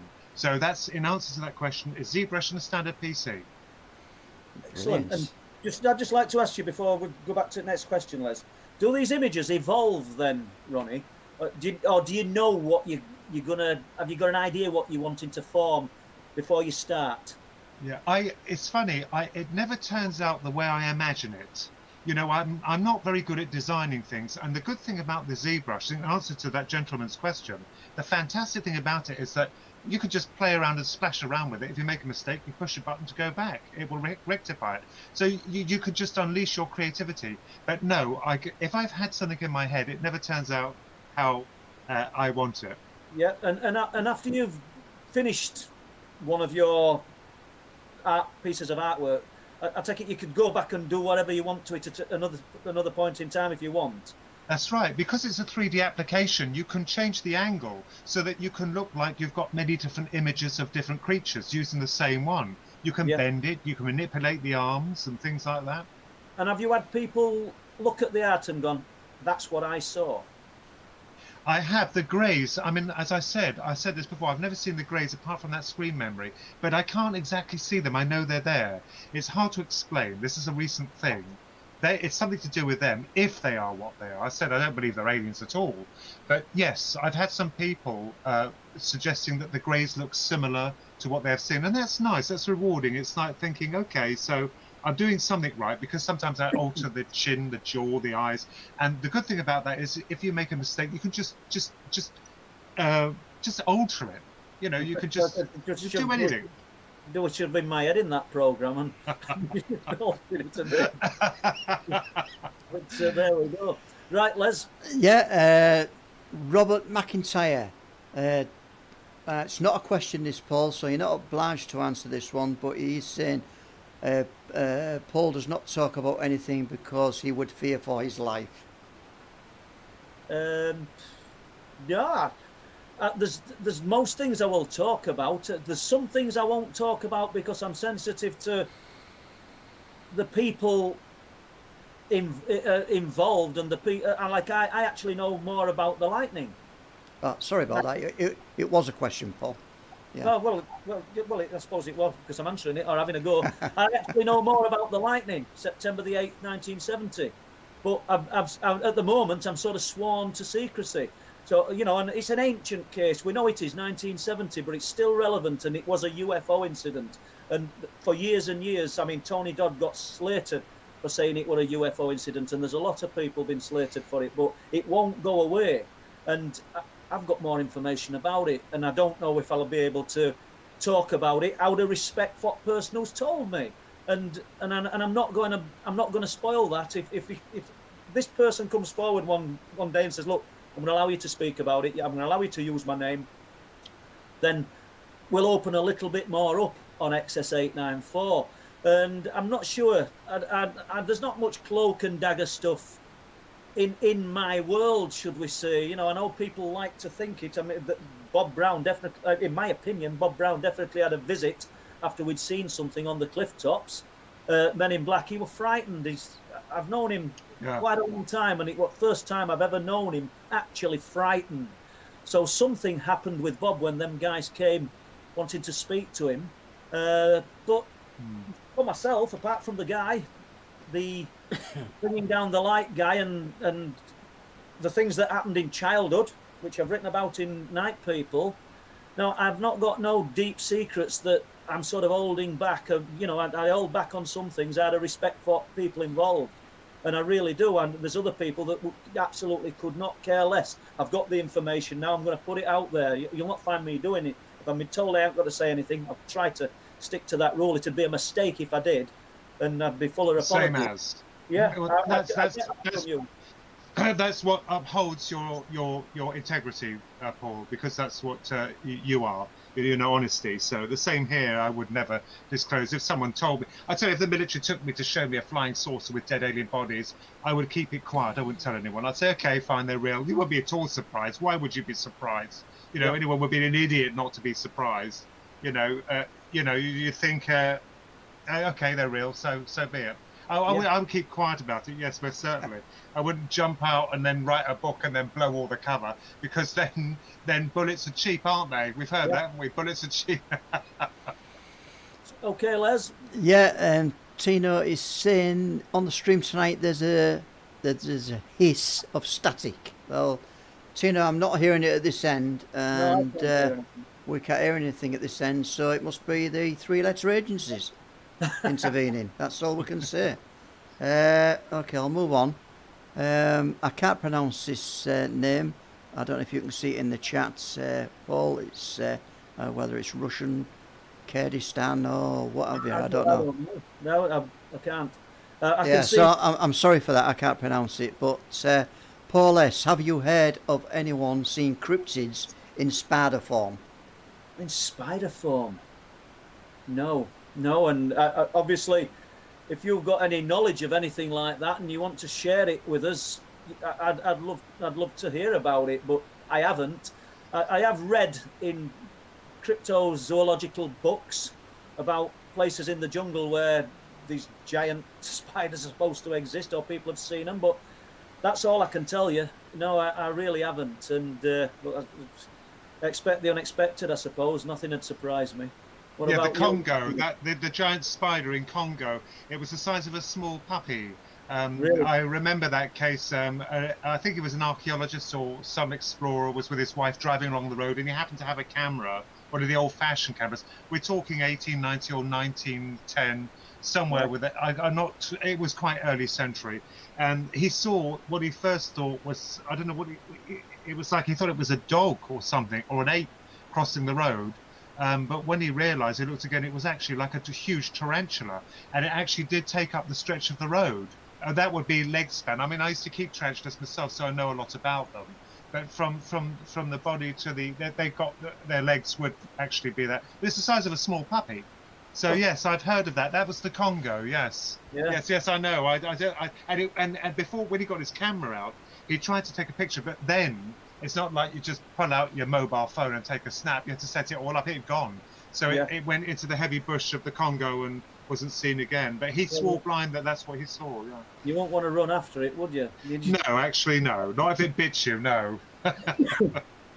Alison Buttle is asking, going back to the military, why do the military pull people up after incidents and question them and know who they are? And I kind of know what you mean with that, but I'll let Ron answer it. Or what's your views? Yeah, I've never known myself personally of any cases of military apprehending people after UFO abduction. It might happen. It might well do. I do know that pilots and higher officials are called up to be questioned and silenced. Military, especially military, but certainly not civilians. I don't have any knowledge myself. I mean, it might, but I certainly haven't read of any cases of civilians being hauled up by military officers to be questioned and then silenced. No. I wonder if Alison means after a sighting or something, meaning that the military could have picked this up on radar or had other reports of it, and then obviously then a civilian might go to a paper or ring in station authority and say, have you seen this? And then they get a visit. I don't know if that's what she means. I mean, jumping back to the 1963 sphere of light under Bempton Cliffs, I can't understand why them men, well, there were people waiting to speak to them when they were back. Yes. I mean, it does happen, yes. But I personally, in my own research, I've never come across that myself. I'm not qualified to answer that. Any more, Les? Yeah. Let's have a look and see what I can pull out. PM. Just the word PM. Prime Minister. It's lovely. It's the first time we've had him in chat. He's answering our questions for us, then, isn't he? The Prime Minister's getting involved. That was actually a small joke of mine. It says 8:21 PM, so I misread that one. And why it's confusing is because the next line says "Welcome to the show," and that's the name of the poster, the person on the chats. Yeah, which is even more confusing. Hi Q. What do you think of the new triangle camera aperture images being portrayed as actual UFOs? Are we harking back to the military? Yeah, we sort of touched on it, and I know Ronnie hadn't really a lot to say about them, and I haven't really, because I don't look at that many images or things of other people's online, but I have seen them, and I do believe that a lot of people are now saying that it's some artifact of the camera, and I'm willing to go with that, you know. I mean, I'm not going to say it either way. I haven't looked into it enough, but there's a strong possibility, and I'm assuming that the person throwing the question at us now believes that it's some kind of artifact of the camera. So yeah, why couldn't it be? I don't think personally it's as good as what we filmed up Bempton on last Saturday night. So just give it another plug. Have a look on the truthproof.uk website, and the footage is there. It's not a smoking gun. It's not a flying saucer with people waving at you, but it's unusual. Report number 86. Right, sorry. Okay, Chris from the Outer Limits magazine. Welcome to the show, Chris. To both Ronnie and Paul, thank God for your down-to-earth approach. It's this what is needed in ufology. Time for the more bizarre UFO beliefs were dispatched to Zeta Reticuli.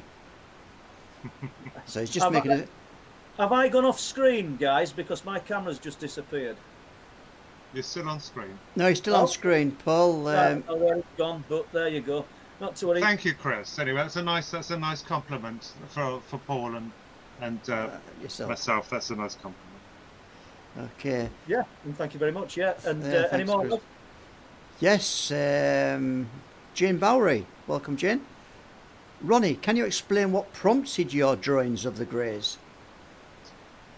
Yeah, I was approached by Philip Mantle, the famous ufologist. He's also one of my mentors, to collaborate on a book called Introducing UFOs. And this is what spurred the idea to produce creature effects. And I thought, because you see, the reason why I love creature effects is because there's no comparisons. When you have comparisons, that's where I run into problems personally. I'm still learning with the art. I would consider myself, because I'm self-taught, I'm still an amateur, and I am. I am not professional yet. But the good thing about it is that there are no comparisons. So when I do alien effects, there's nothing to compare it to. So that's why they probably look decent. If I was to replicate something, it might be a completely different kettle of fish entirely. And of course, being colorblind, I once painted a green horse, you know. I painted a green horse thinking it was brown because the shade green was dark. I thought it was brown until someone said, that's a lovely horse. It's the first green horse in the world. And blow me, I did it again with the mechanical dog I did. I did this mechanical dog, and it wasn't, I just thought he was just like metallic. But of course he turned out green. I thought, oh dear God, I've done it again, you know. But yeah, it's the greys came through Philip Mantle, who introduced me to the authors to do images for them of their aliens, their creatures. Excellent, thank you. Brilliant. Thank you, Ronald. Back to the name I can't pronounce. MP. MP. Yeah, no PM. He's 8:29 PM actually. I saw a cryptid spider in 2000. That's why I asked. And he goes on to say this cryptid had 7-foot legs stretched. Right.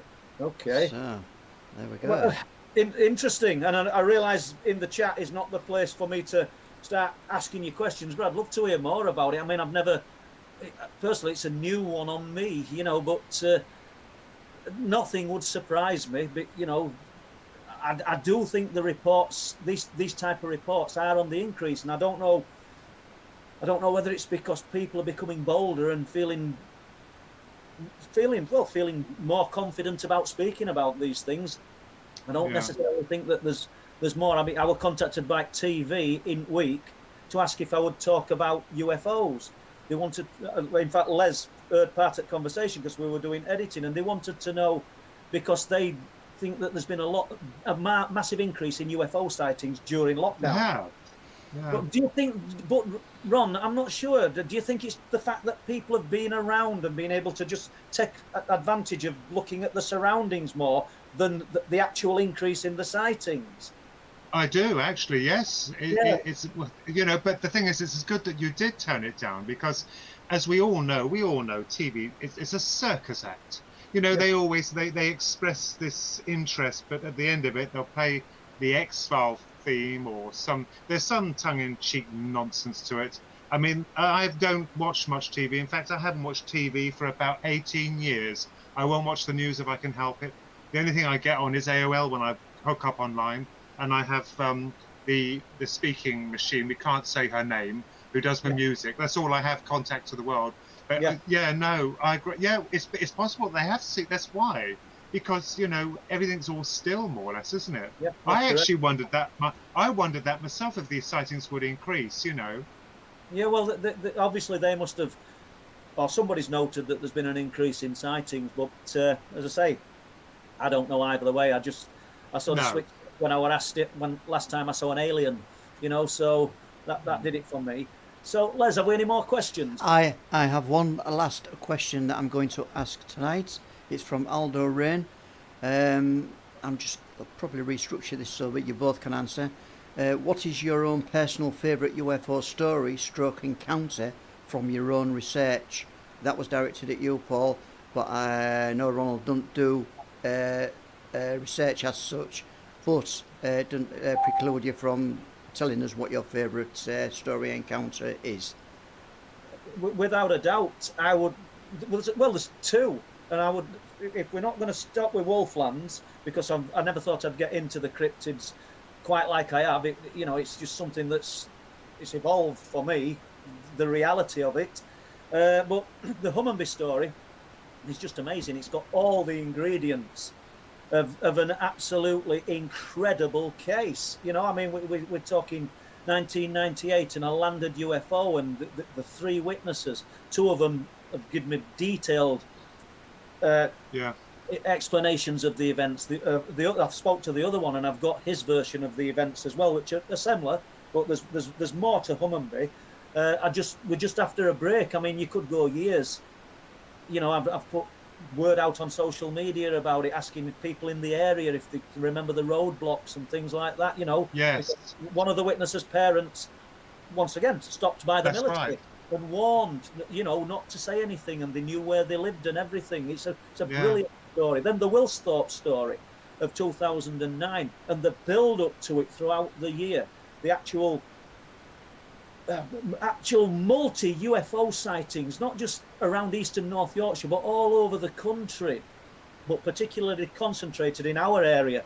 And I was spending so much time on the Wolds with Steve Ashbridge that we missed out on a lot of that. I didn't pick up on what were happening at Wilsthorpe until till the very end, and then we didn't find out about it till writing Truth Proof. And when the Free Press kindly put an advert in paper for me saying I was writing the book, and has anybody got any stories of an unexplained nature, be it UFOs, big cats, whatever? And this elderly couple contacted me and said, we saw UFOs, a big circle of spaceships, what the old lady's words, spaceships, over the sea at Wilsthorpe. And they didn't even remember the date at the time, or they'd not even got a date. I had to sort of dig all that out. They knew that the next day after the UFOs had been sighted by them, that the army arrived. Chinook helicopters, Lynx helicopters, and all I had to find was that. If they were telling the truth, then we knew that had happened. And sure enough, September the 15th, 2009, the army arrived on the beach to conduct a top secret military exercise on the beach. And funny that, isn't it? And you've got miles of beach either side of 16 privately owned flats that have sat there since 1935, just prefabricated flats on the edge of the North Sea. There's nothing in front of them but the North Sea, and nothing behind them but fields. They're just sat on their own. It's quite... Google the place. It's paradise in summer, but the only place that they chose to conduct the exercise, this top secret military exercise, was in front of where this old couple claimed that they'd seen this circle of objects over the sea. And then obviously we'd got the bait diggers from the same time period, the same date. One of them actually lived in one of the flats, walking up the beach on low tide to dig bait, grabbed hold of by the military with weapons. What you doing? Well, we're bait diggers. We're coming to dig bait. That's what we do. It's low tide. You're not going nowhere. And if you're not off the beach shortly, you'll be coming with us. And they might come off the beach. They hung around and watched, and they believed that they'd got metal detectors. There were a big load of people on beach. Now, I don't know whether they were metal detectors, Geiger counters, or what they were, but there's an old group of people come forward and talked about the events of Wilsthorpe. And what it UFO related? I think it was. I think it's a brilliant case, and Hummingbee. But obviously, I'm sort of plugging the ones that I've looked into, and there's equally good cases all over the country, all over the world. Sasha Christie were on a few weeks ago, and she's talking about what happened to her and her friends in Wales.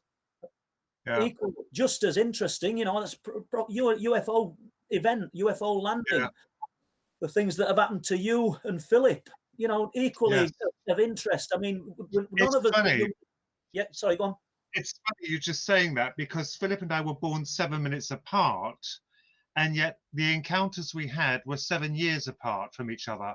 I had mine in 1982. His was in 1989. So I don't know if there's any comparison with that, but we were born 7 minutes apart, and ironically, these 7 years apart.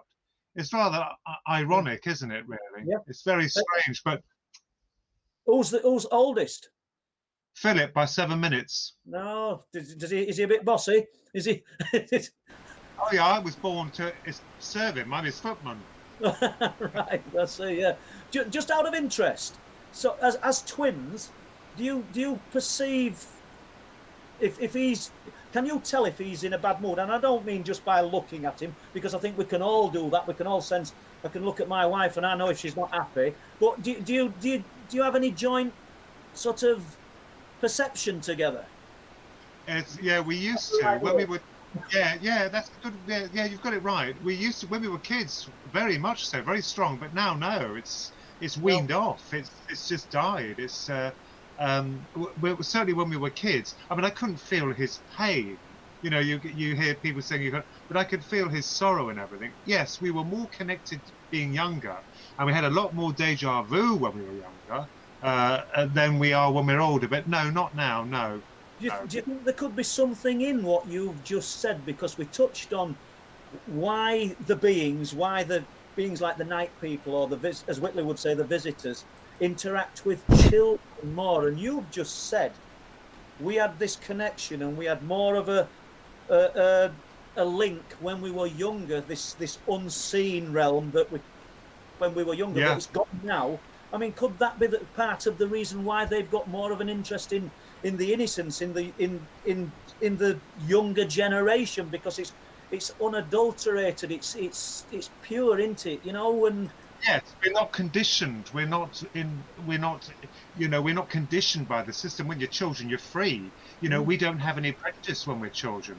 We don't have any preferences to, things. When you're a child, you don't care if someone's going to school in just worn out shoes and holes in the trousers. Children don't care. That's the beauty of children. We were the same. No one cares about class or conditioning, as I call it from Flash Gordon, imperial conditioning. We know what you mean by that. By when you go to school, you're indoctrinated. That's the word, indoctrinated, as they keep doing. So children, that's a good valid point you just said as well, Paul. Yes, it could be that the aliens or whatever they are more attracted to the innocence of children because we haven't been programmed to a degree. They haven't been programmed until you go to school, and then you are damn well programmed. Yeah, good point. Les, have we any more questions? Yes, Janine Farnell. Hi, Janine. Is saying such a great show tonight, really enjoyable.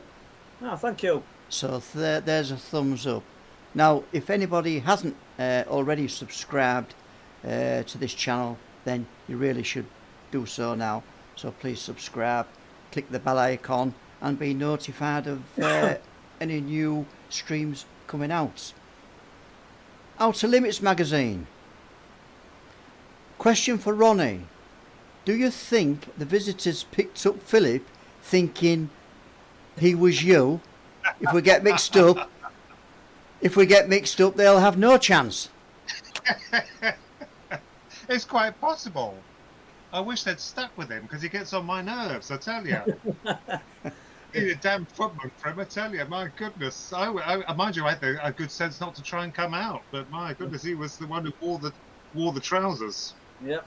So, go on, lad. Yeah, okay. On that note, then, we will give this year's OLM conference a plug.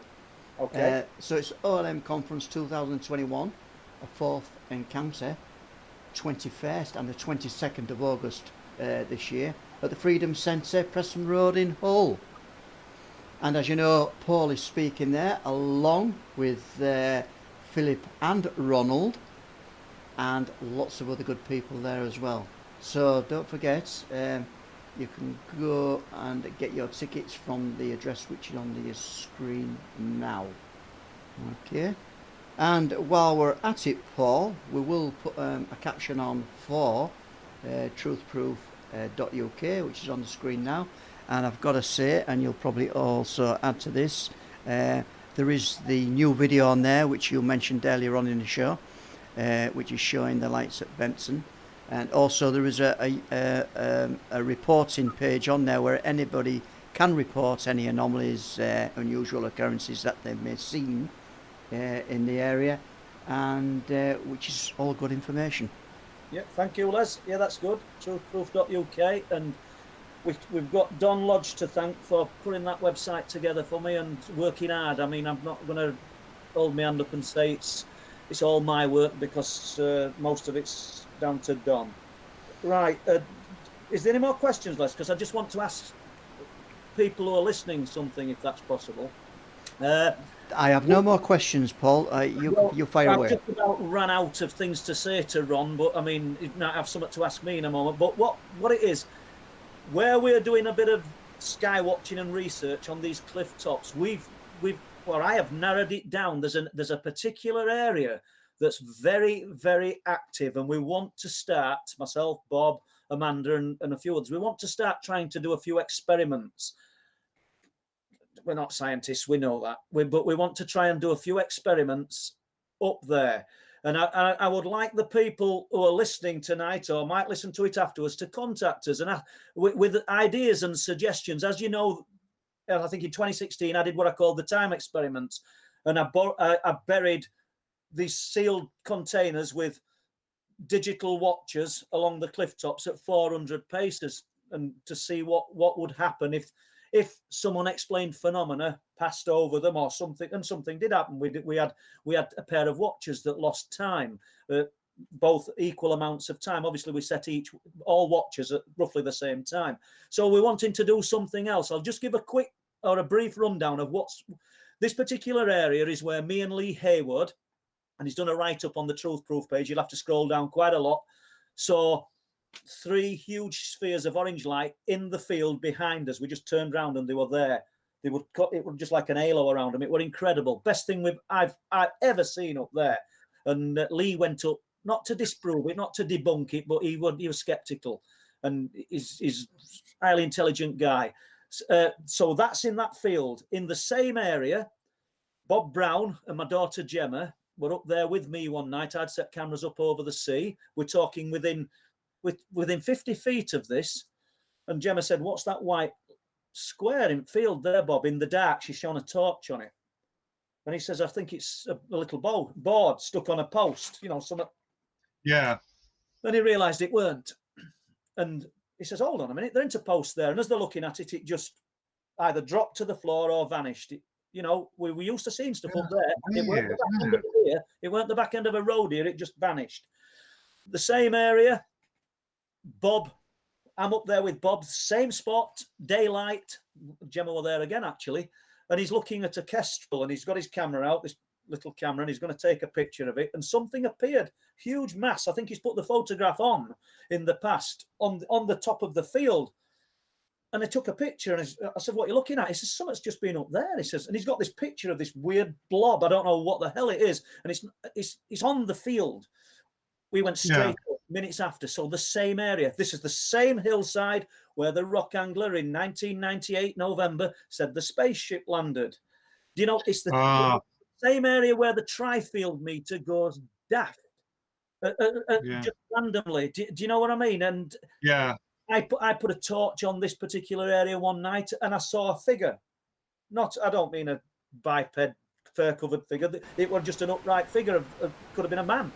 But I swapped the torch round. There's only just an open field, and I got it in the light, and I sort of moved, and when I went back, it had gone. Yeah, always. It's like chasing shadows, isn't it? All the time. When these anomalies when they land on this part, any part, it seems to open up portals where you know that yourself, don't you? Or leave some kind of residue, or it's the actual area itself that's the enabler for all this phenomena to come through. So basically, a bit drawn out there, people, but we want to try and do a few limited experiments, and I'm going to go up there with my friend Peter. He's a brilliant guy with acoustics and sound, and he's going to take some equipment up there and run it past it. We've already done it once prior to lockdown, but we'll be going up again. So any ideas, run them past us. You know, when you said about the military with those metal detectors, or what they look like metal detectors, is it possible they developed a piece of technology that can detect these anomalies, or an opening or something? Something. Do these things leave some kind of contamination or some kind of residue or a signature? I suppose it's possible. It's hard to know what they were doing. He said they were all over the beach. I mean, so I don't know. I mean, the old couple's description, it's a very long, flat, shallow beach is the one at Wilsthorpe. Beautiful sands. And in the words of the rock anglers, if you've got chest waders on, you can wade out a long way and not get wet. So they'd also seen, I didn't talk about that earlier when we were on about Wilsthorpe, they'd also seen triangles entering the sea. But where they'd seen this triangle entering the sea, they described it as a small black triangle. It's not deep enough. There's not enough depth of water. That's why I knew when the the bait digger had told me. Yeah. He said you can put chest waders on and wade out to where this thing went in. So there's something amiss. You know, if we wanted to make the story more believable, if that's possible, we'd be saying, oh, it's really deep water and that it just entered and it disappeared. But I'm not saying that. I'm saying it as they told me. So Yeah. I don't know. I really don't know. But Woolsthorpe's fascinating. And I know we've jumped off that. But, right. Sorry, Les. More questions or? I think there's a couple come in if you've got time. Okay. Well, here's a good question from Jane Bowery. Can we see Philip, please, just to see them both together? Well, now I can't because he's actually doing readings. We you know, it's funny because someone actually said, I don't believe you're twins. I reckon you're two people earning double the amount through this pond. You know, no, I can't do that. I'm sorry about that. He's doing readings. We were short on guests, to be honest, Jane. So we said, can we change his name because we've already had him on once? And no. Yeah, that's brilliant. I'm just gonna get, I think, probably a couple of quick ones in. William Henderson is asking, see if you can provoke reactions using radio transmitters such as CB or PMRs. Try flash guns, stroke lights, or even firework rockets to attract attention, I guess. Right. Well, the most of the things that you've just spoke about, then I wouldn't try the fireworks because we're near the seabird colony, and I think we wouldn't be most popular people in the world. But the other elements that you've brought up are things to consider. Thank you. Okay, and I think there's not one on my tablet here, but I'm sure I saw one earlier. I think that's about it. If there's any questions we missed out, people, Paul will have a look through all the chat later on, and he'll probably pick up anything that we may have missed tonight. I've got to say at this point, if we're wrapping up, I've got to say a big thank you from me, Les at Digital Creations, to Ronald for coming on tonight's show, and I've got to thank Paul Sinclair as per usual. And it's been an immensely entertaining stream, guys. I've enjoyed it, and thank you, Leslie Kirby, for getting the questions to us and moderating the chat. And last thanks is to you, Ron. Thank you very much. No, thank you very much for having me on. I really appreciate it. And, you know, it's good to just bash these things about, you know, these questions. I mean, you know, anyone who is fixed on, say, stating that, you know, this is what it is, don't ever trust them, don't ever believe them. You know, they're entitled to their opinions. That's fair enough, but don't preach it to others. You know, we don't know what we're dealing with, but it's fascinating all the same. Very fascinating. And also, the gentleman referring to the electrical equipment and fireworks, my grandfather always said to me, don't play with fire. Be careful, you know. On that note, then, I'll say thank you very much, guys. And, thank you. Yeah, okay. Right, so there we have it. Another entertaining show for this Friday stream. Now, I've really got to apologise because I did read it in the chat, folks, about the hissing. The hissing is nothing to do at this end. It's obviously coming further down the line in the stream through YouTube or whoever. So I apologise for that right now. If it's affected your enjoyment, as I say, we couldn't do anything at this end. Now, all I can say is thanks, guys, Ronald and Paul, for tonight's stream. And thanks for all your support. And it's great seeing you all in the chat. And we will see you on the next live stream.